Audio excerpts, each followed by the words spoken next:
Good morning. My name is Madhusudhan Kashyap. Here to talk about Lipi today. Starting off, this is just the philosophy that we base the entire restaurant on. Right from our food to our hospitality and service, everything is based on this. And we kind of look at it like the cornerstone of where we want to begin from and where we want to keep progressing in the future.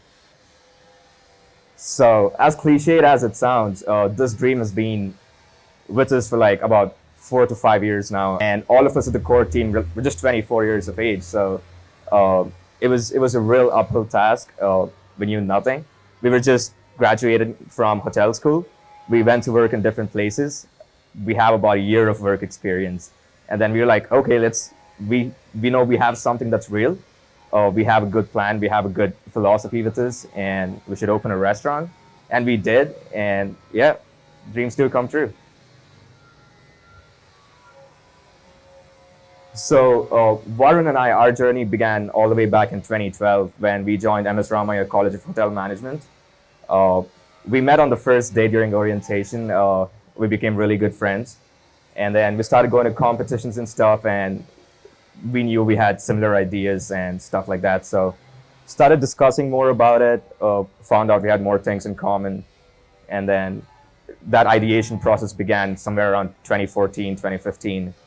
And then once we graduated, we went abroad to work in different places. I went to San Francisco to work at a three Michelin Star restaurant called Quince, and Warren went to Bangkok to spend some time at a restaurant called Gaggan, which is Asia's #1 restaurant currently, and also ranked #5 on the world's 50 best restaurants list. We knew we wanted to build a restaurant. We knew it wanted to be in Bangalore because that's where we're from.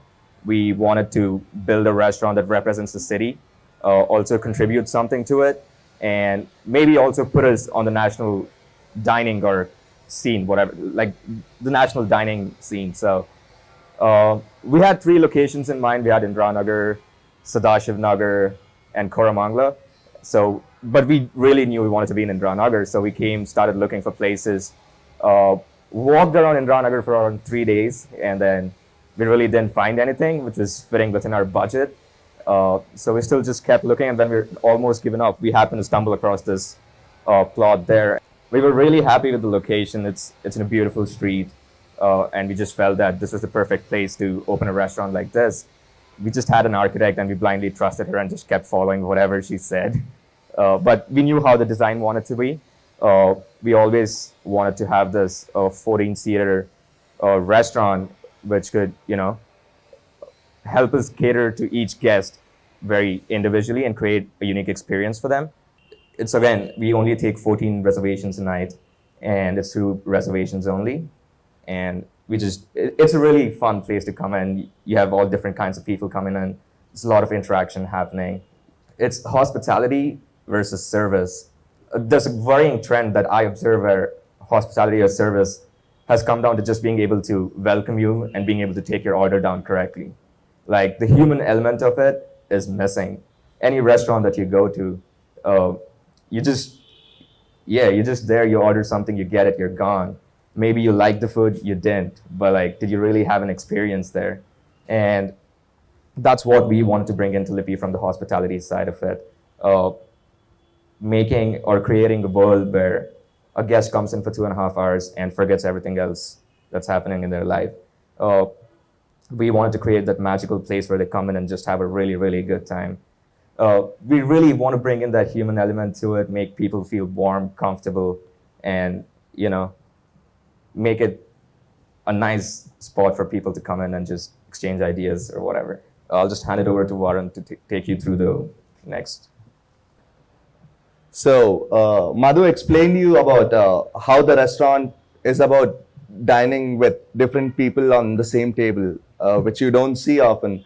So that's the community part we are trying to get into the restaurant scene. And with food, what we're trying to do is something very, I won't say unique.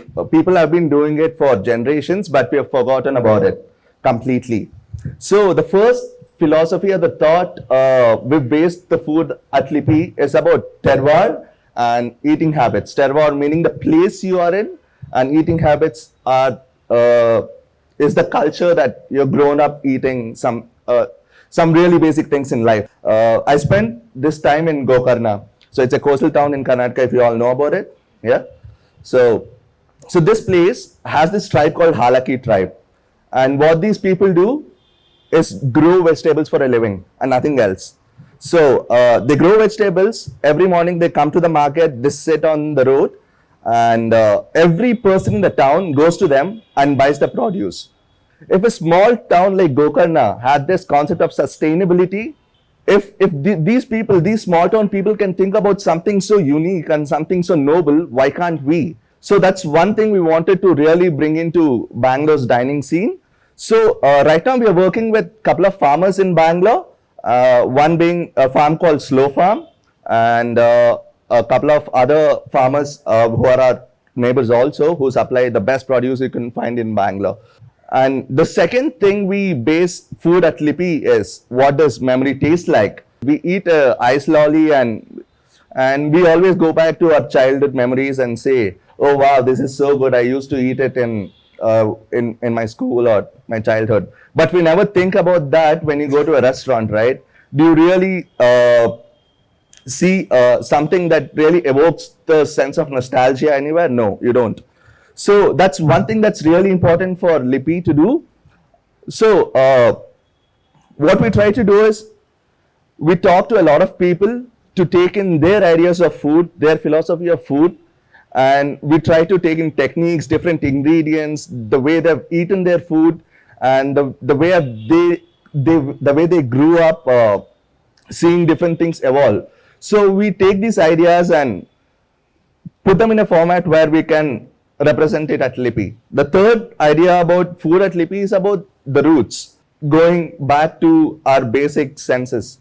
Again, these things are completely forgotten and we are going back to the same old Japanese or Italian food, but we are not coming back to the basic Indian food. I don't understand why. So that's going back to the roots and trying to understand why we have these eating habits is another reason why we are doing Lipi, and like farmers are the real artisans for us, right? So, and it's about supporting them, and it's about giving the idea of how these things can happen through farmers. And we don't know where our potato came from, we don't know where our tomato came from, like the kind of effort that goes behind to grow anything. That's about the artisans we work with, the farmers. And also we work with another person called Rima Reddy. So she owns the place called Slow Farm. So this woman is a working mother, and she's really passionate about growing things. So it's about building this community of farmers and artisans who can supply these things that people don't generally see, and these have been part of our culture and part of our cuisine for so long. And yeah, that's the idea behind bringing back these things together and building this community. And one more thing we're really passionate about is the serviceware we use at the restaurant. The pieces you see there, the bowl and the plate, and we have 12 other pieces at the restaurant right now. And the wooden plate you see there, we wanted to get a lot of wooden articles at the restaurant, and we really wanted to get them from Chandpatna.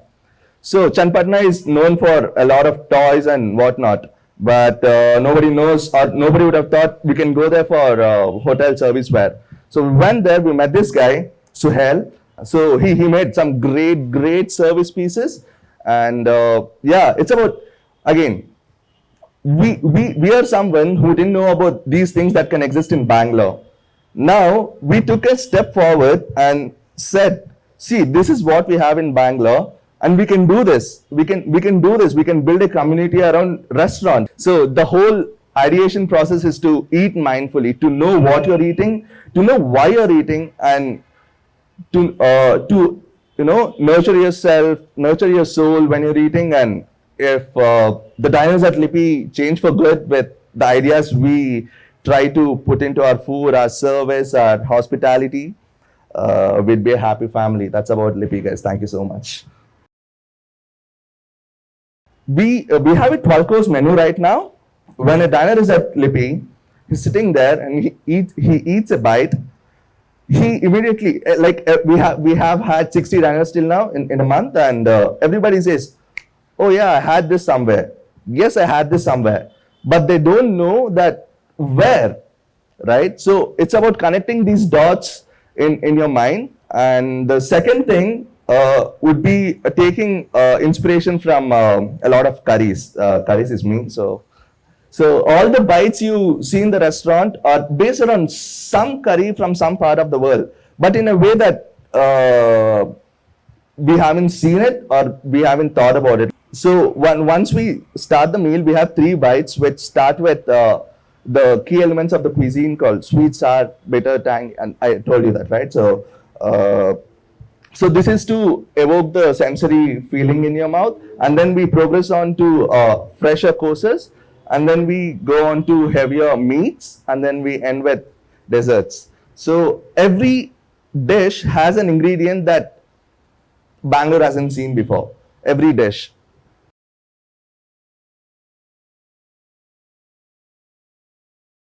The dishes that you eat during different seasons that have been created in the culture are made for a reason, right? Like you eat a lot of butter during the winters, you eat you drink or eat something that cools your body down in summers and things like that. I personally look from the farmer's eye.